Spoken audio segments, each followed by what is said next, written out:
Hello everybody, welcome to my channel. Before starting my video, if you didn't subscribe my channel yet, please do, and do not forget to turn on notification, as every day I'm sharing great contents for you. Alright, in this video we're going to start loops. Let's switch to development branch, right click on solution and create a new project. It's going to be console application,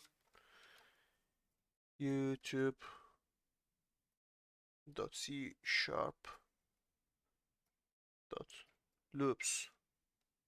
Yep, next. Great. Perfect. Let's delete here. Let me type my titles, loops. And we have a for loop, and we have do while. Actually, I'm gonna show you the while first. The next one is do while and for each. I'm gonna type like this. Okay, let's start the for loop, guys. Perfect. We are using loops to, how can I say, let me give an example and let me show you with the example. Okay, first of all, just type for and double tap. As you can see, we have the structure of our for loop. So what is this structure? What is that for? Why it came up suddenly? Okay, first of all, we define an initial number, as you can see, and this defined variable only works for the for loop. So if I would like to type here I can't reach this variable because it's only available to use in the for loop. Okay, perfect. The second section between comma without, this is the logic of our loop. And this the third one is how we would like to raise or decrease the initial number to manipulate our logic. Okay, let me give an example for you. I want my number start from 0 and I'm going to give length a number for 15, and I would like to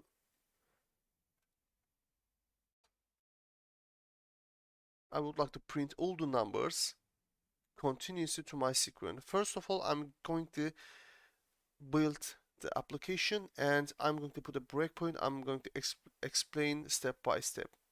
So right click on it, set startup project, and see what we have now. As you can see, our numbers start from 0 and finish with the 14. So it means, let me close it, let me put a breakpoint and start again. Alright, now our project has been started. The integer I is 0 and the I smaller than 15, correct. The logic is true. And as you can see, we didn't touch this section. This correctly jump into the curly bracket. So our initial number start with the 0 and it is smaller than 15, so it is true. If the logic is true, we get inside to the curly brackets. If it's going to be false, what we supposed to do? The for loop is going to be collapsed and we will continue out of the brackets. So now if it's true, let's continue. Our comments is going to work. It's worked. Now our integer going to be raised 1. If you remember our previous lessons, this is an operator which is for to raise or increase our numbers one by one. Okay, now our integer is become 1 and 1 is small 15, so we're going to write here 1. So the 1 number is going to be printed to our screen. We still continue. It's going to be 2 now. As you can see, our I variable become 2, and 2 is obviously smaller than 15, and our number 2 is going to be written to our screen. So it goes like that, 3, 4, 5, 6, until it becomes, let me have a continue, it's 10, 12, 13, now it's 14, all right? And 14 is going to be written to our screen, and now it's, as you can see, 15. Let me show you. And 15 is not smaller than 15, so it's going to be false, and we continue out of the bracket, so our loop is finished. This is how the loops is working, especially for loop, especially I'm talking about for loop. Okay, perfect. I assume you understand how this for loop is working, and I promised you to show how we can iterate our arrays, our for loop. I'm going to go previous array lesson, and I'm going to copy this student array, or let me take the student array, and I'm gonna bring it here now. Let's delete it, it's unnecessary keyword.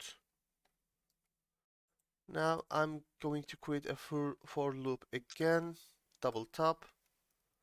Okay, so integer I start from 0, perfect, and this variable smaller than student's length, which is 1, 2, 3, the length is 3, and it is going to continue to looping. All right, let's console write line.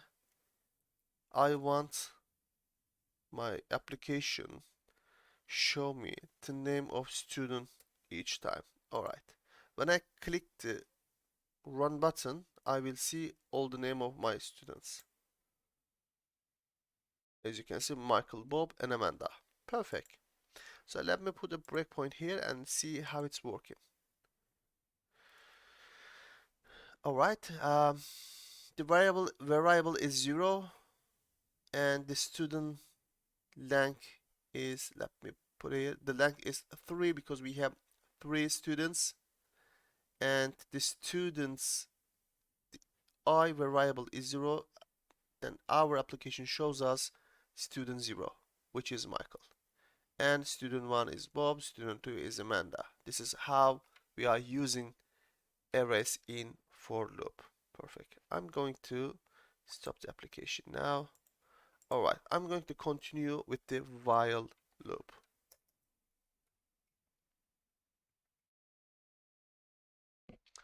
Alright, in this while loop, let me define an integer. This time I would like to go with the integer. For example, 36, and type while and use double type. As you can see, we have a structure of while loop. So I'm going to make a logic here. By the way, always between brackets we are assigning our logic. Number is less than and equal. For example, 100. Yeah. Our console write line number is going to be worked. So a number is 36 and it's always smaller than 100. So it's going to be an infinitive result. Let's run our application and I'll show you. As you can see, our application is working. As you can see, can you see the cursor here? It's working infinite times. So this is an infinite loop. This is what we never don't want to create in our project. So what we were going to do after we type in our numbers, so we can add number plus plus. So every time a loop has been come to the entry, number going to be increase 1 until 100. Let's see now. It's going to start from 36 and end with 100. Perfect. This is how we using while loops. Let's have a look our do while. It's very similar, but there is a little difference between while and do while.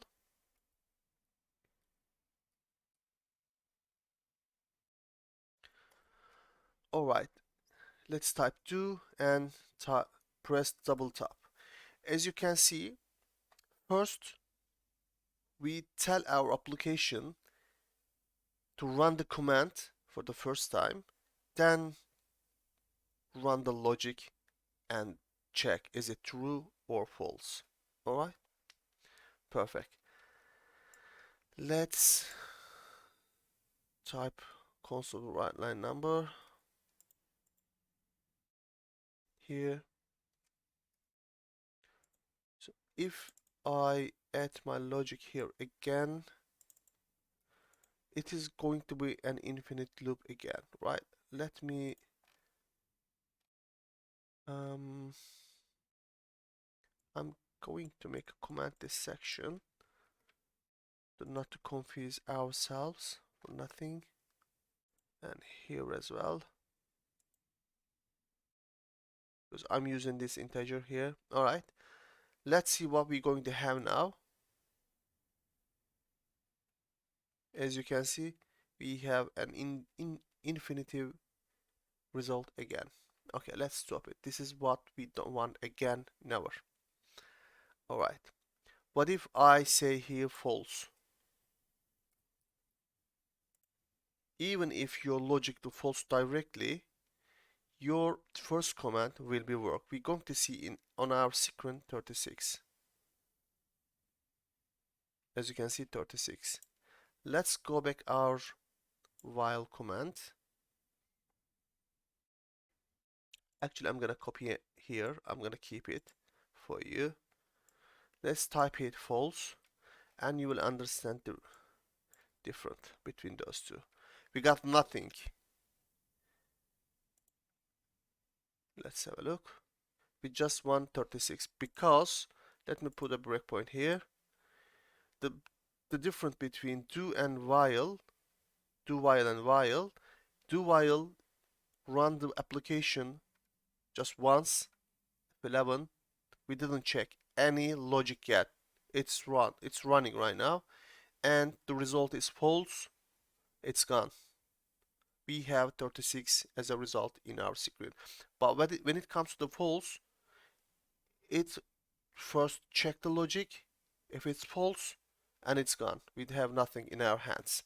Alright, I assume you understand between the difference between those two. Now I'm going to delete this section. Alright, so how we use do like while. Okay, we can add number plus plus again, so it's going to be same as while. Oh, sorry, it is still false.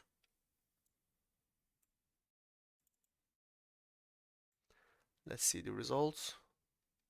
As you can see, start from 36 and with 100. I assume you understand what's the difference between do and do while. Perfect. Let's continue with the for each. Let's Control X, Control F. Actually, I'm gonna delete it.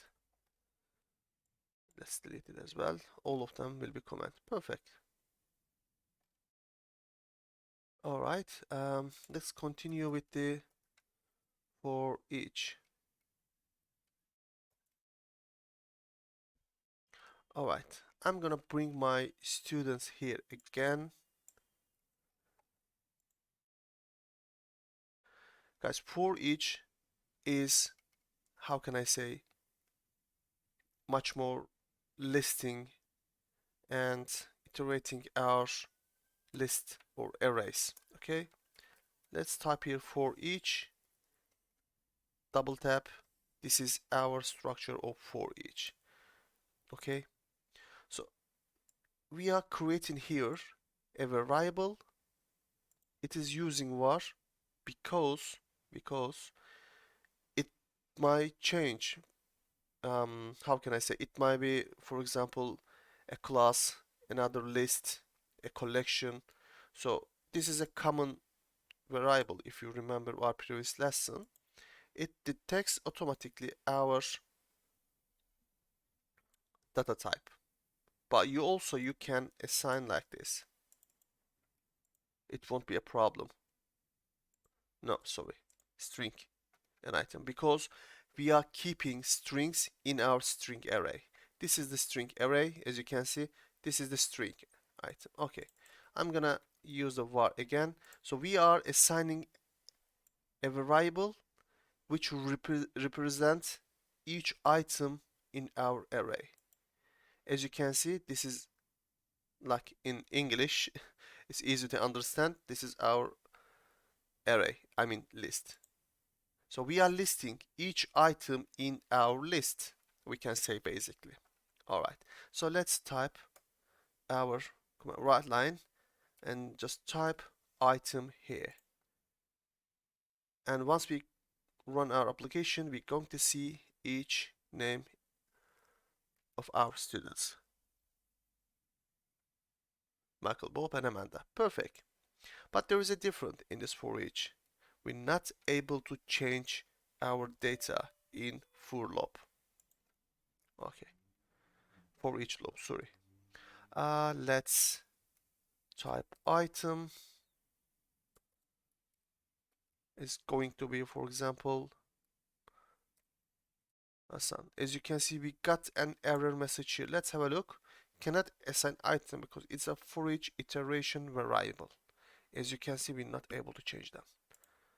All right, perfect. Let's delete it. This is our last loop section. Yeah, I assume you understand all loop methods, and I'm going to finish this lesson here.